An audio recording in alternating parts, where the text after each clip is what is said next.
Mercedes boss Toto Wolff stumped by Red Bull gap after Lewis Hamilton's Bahrain nightmare. Mercedes boss Toto Wolff does not yet understand why his team are lagging behind the likes of Red Bull and Ferrari ahead of this weekend's Bahrain Grand Prix, according to reports.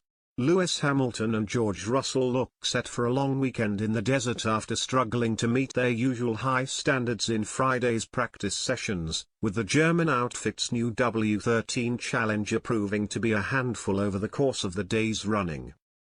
Mercedes trialed a new floor design on Hamilton's car on Friday in an attempt to deal with the porpoising issue that seems to be affecting the Silver Arrows to a greater degree than the vast majority of their Constructors' Championship rivals.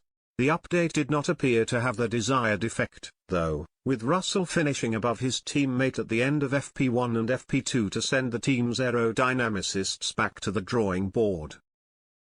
It remains to be seen whether a quick fix can be found ahead of Sunday's race or if the Silver Arrows will be forced to deal with not being competitive during the early stages of the new campaign. It seems as though Mercedes could struggle in their efforts to claw back their performance deficit before the 5 red lights go out, with those in the garage stumped over the reasons behind their ongoing struggles, according to Auto Motor and Sport.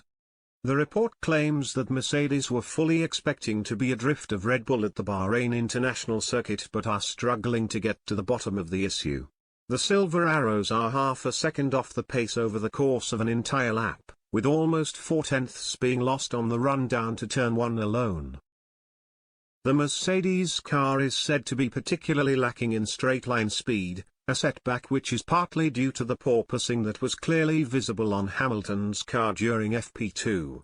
The problem is reportedly causing the team to compromise in their efforts to find a solution while leaving other elements of the car untouched. Both of their drivers have already insisted that Red Bull and Ferrari will be quicker when push comes to shove in Sunday's race at the Bahrain International Circuit. Mercedes will go in search of a record-breaking 9th successive Constructors' Championship triumph over the coming months but could eventually be forced to make up lost ground if they fail to improve things before the new campaign begins to take shape in the coming weeks. Hamilton was adamant that Mercedes will not be able to fix their problems overnight when quizzed on the matter after Friday's running. "We're a long way off and we are not bluffing like people assumed we were. We have had small problems in the past but we are faced with much bigger problems this year," insisted the 37-year-old. "Everything we do to try and fix it doesn't really change that. It appears as though this will be a long-term fix and not one for the short term, but our mindset is to be the best we can be. It's not ideal, but we will pull together to try and fix it."